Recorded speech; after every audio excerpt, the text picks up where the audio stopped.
Esse plano que está aí, eu considero, Jô, um plano que pretende reformular por inteiro a democracia brasileira. São 521 propostas que estão no Plano Nacional de Desenvolvimento de Direitos Humanos. 521 com 6 eixos orientadores.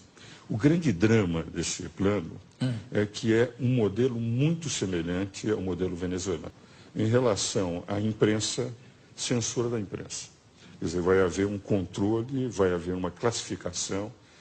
Aquelas instituições que não seguirem o que eles chamam do plano de direitos humanos, essas instituições não receberão, por exemplo, financiamento oficial. A imprensa são os pulmões de uma democracia. Quando você controla a imprensa, eles é que vão determinar. Educação. Todos os professores terão que ser educados dentro do que eles chamam deste plano de direitos humanos. E as crianças receberão uma cartilha para seguirem rigorosamente o plano. Então, formando muito no estilo, enfim, da União Soviética, do Hitler, do Mussolini, criar a juventude já amoldada a aceitar o plano. Por exemplo, direito de propriedade. Hoje nós temos o seguinte, quer dizer, se minha propriedade é invadida, eu vou até a justiça e peço a reintegração de posse, mostra que eu tenho o título. Se o invasor invadir uma propriedade, o proprietário fica sem a propriedade. Aí a justiça não poderá dar reintegração de posse. Chamarão a sociedade civil organizada, que é formada pela comunidade deles, e essa determinará se deverá ou não ser devolvida a casa. Ou pode ser urbana, ou pode ser uma propriedade rural. Urbana também? Urbana também. As duas estão colocadas, propriedade rural e urbana. A subutilizada, se a comunidade entender que está havendo subutilização daquela propriedade, etc., só depois desta manifestação é que possivelmente o programa não diz de que forma se fará. Apenas diz que não se poderá dar a integração de posse imediata antes de haver uma mediação dessa comunidade. Pega-se, por exemplo, o problema, que eu considero extremamente grave, das Forças Armadas e da Polícia. As Forças Armadas, hoje, elas representam, em momento de crise, aquela que determinará a maneira de se controlar, de se manter a ordem e a lei. O que ocorre? As forças policiais são forças auxiliares. Quem comanda é as Forças Armadas. Agora, as forças policiais deixam de estar subordinadas às Forças Armadas, deixam de ser forças auxiliares das Forças Armadas. Cria-se um sistema único de forças policiais, nacional. Então, os governos terão as suas forças policiais controladas por um sistema nacional único. Então, teremos as Forças Armadas se o Brasil entrar em guerra, o Brasil não tem essa vocação, e teremos um controle total das polícias desvinculadas das Forças Armadas, podendo ser as forças policiais apenas forças reservas em caso de guerra. Então, está havendo uma total mudança do sistema, digamos, do regime constitucional. Por exemplo, nós vivemos em representação. Cada deputado paulista, para ser deputado federal, ele precisa de pelo menos 100 mil votos. Que representa? Ele pode ser um mau deputado, mas é o povo que vota.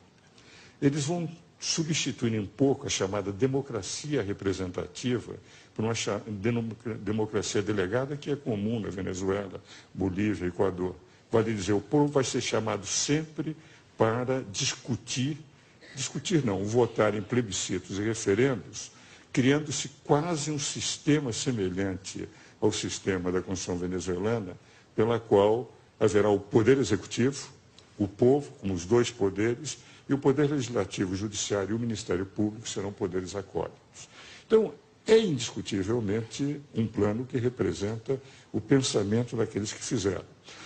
Mas é possível o governo se sobrepor ao que está na Constituição? Eles terão que mudar a Constituição. Isso é apenas um programa, é um decreto programático. Eles vão ter que mandar projetos de lei ordinária, projetos de emendas constitucionais para mudar todo esse sistema, Poder Judiciário, Poder Legislativo. Terá que ter uma comissão de direitos humanos a orientar as leis que eles terão que fazer. Desculpe, eu me interrompi com a pergunta que você ia falando. Não, o que eu iria dizer é o seguinte, eu tenho um profundo respeito por aqueles que fizeram esse plano. Alguns deles são meus amigos, debates há muitos anos, entende?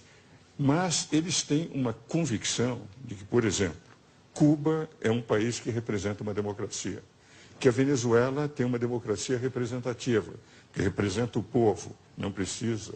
E eles estão pretendendo trazer para o Brasil as convicções ideológicas deles, que eu respeito, não são as minhas. No tempo que eu estudava na faculdade... Mas será que não surgiu mais ninguém com competência? Olha, no tempo que eu estudava na faculdade, em 57, quando ele começou, a mim me revoltava muito. Nós damos sempre o direito de defesa como o principal direito de uma democracia. Claro. Não há democracia sem direito de defesa. Por isso é que eu sou advogado, nunca quis ser magistrado, nem político, nem nada. Agora, naquela época, foram levados milhares de pessoas aos paredões sem nenhum direito de defesa. Eu nunca perdoo alguém que matou sem ter permitido que as pessoas se defendessem. Isso é um genocida. Então, podem admirar o Fidel Castro, mas eu, que sempre vivi defendendo o direito de defesa, que estudava na faculdade, lia todo dia nos jornais, primeira página na época, eram os paredões, ao ponto de nós chamarmos Fidel Paredão Castro, eu não posso admitir. Agora, o que ocorre? Eles dizem que é uma democracia porque não precisam de eleições, as eleições são apenas confirmativas, só tem o partido oficial, porque diz que o povo está contente com o que eles fazem. Se nós analisarmos, todos os que têm defendido a Venezuela, o Equador, a Bolívia, esses regimes bolivarianos, e realmente também a Nicarágua e Cuba, que é uma ditadura, ao meu ver, eles estão convencidos que isso é o melhor para o Brasil. Se nós pegarmos o plano diz o seguinte, nesses 20 anos, nós tivemos a onda neoliberal do Brasil. E nós precisamos voltar a um Estado mais forte, as desprivatizações, isso está no introito do plano. Ora, eu acho que esses 20 anos foram os grandes anos de o Brasil saltar de um país relativamente desconhecido, de grande extensão territorial, para ter hoje uma participação no cenário mundial. Porque, como é que eu posso dizer que esses 20 anos são um fracasso e que nós precisamos voltar às estradas? Não, incluído, nesses 20 anos, os governos do presidente Lula. Pois não? Bom, com relação ao projeto, mais especificamente na parte da censura, queria perguntar para o senhor o que o senhor acha pior? Se é uma censura escancarada, como acontece na Venezuela, que propõe, assim, de certa maneira, o projeto, ou uma censura velada, como acontece também em outros países, também no Brasil, em que a imprensa dita a realidade de acordo com a opinião de certos grupos? Não, a censura que eles estão pretendendo é muito mais grave, é semelhante àquela da Venezuela. Porque qual é o capítulo da imprensa? Haverá um órgão que vai definir e fazer a classificação dos artigos. O que vale dizer, o jornalista, conforme o tipo de exposição que fizer, ele vai ser catalogado. Os veículos, os jornais, terão também a sua catalogação para poder ou não receber. E no que concerne à rádio e televisão, como é uma concessão pública, eles poderão, inclusive, cancelar. Então, nós teremos um conselho que irá dizendo o que é que se poderá ou não dizer nos jornais, representando, portanto, uma censura efetiva, sob a alegação de que estão, com isto, valorizando a Constituição, não permitindo abusos da imprensa. Ora, quem pode atacar os abusos da imprensa é o Poder Judiciário. Sempre que a imprensa abusa, entram as pessoas com ações de indenizações por danos morais ou danos patrimoniais e tem ganho. Há muitos jornais que têm sofrido isso. Então, nós já temos os mecanismos de censura. Agora, eu me lembro, no tempo da exceção, em que eu era conselheiro da Ordem, nós, conselheiros, éramos os únicos que falávamos. E os jornais, quando tinham matérias contrárias ao regime anterior, você se lembra, publicavam poemas de Camões, receitas. Ora, nós não teremos isso. As matérias serão proibidas de serem publicadas. Então, haverá efetivamente uma censura da imprensa escrita e, possivelmente, o corte, como acontece na Venezuela, dos canais de televisão e de rádio que forem contrários. Se ler o capítulo referente à comunicação social, é extremamente perigosa, porque nós vamos perder os pulmões da sociedade que representam a imprensa. Mais alguém? Aqui? Pois não? Eu gostaria de saber se a população brasileira vai poder opinar de alguma forma, porque isso vai interferir de algum jeito na nossa vida. Certo. Veja o seguinte, a forma como eles puseram o plano é um plano com 25 diretrizes, 6 eixos orientadores e 521 proposições. Disseram eles, no introito, que eles discutiram com 14 mil pessoas no Brasil inteiro e diversas instituições. Com todas as instituições que eu falei, que eu conheço, nenhuma delas foi consultada. Então, são instituições de pessoas vinculadas à ideia do plano.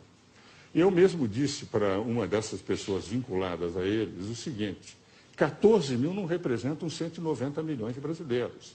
Um deputado em São Paulo, para ser eleito, precisa de 100 mil votos, para ser 1,70 avos dos deputados que representam São Paulo no Congresso Nacional. 100 mil.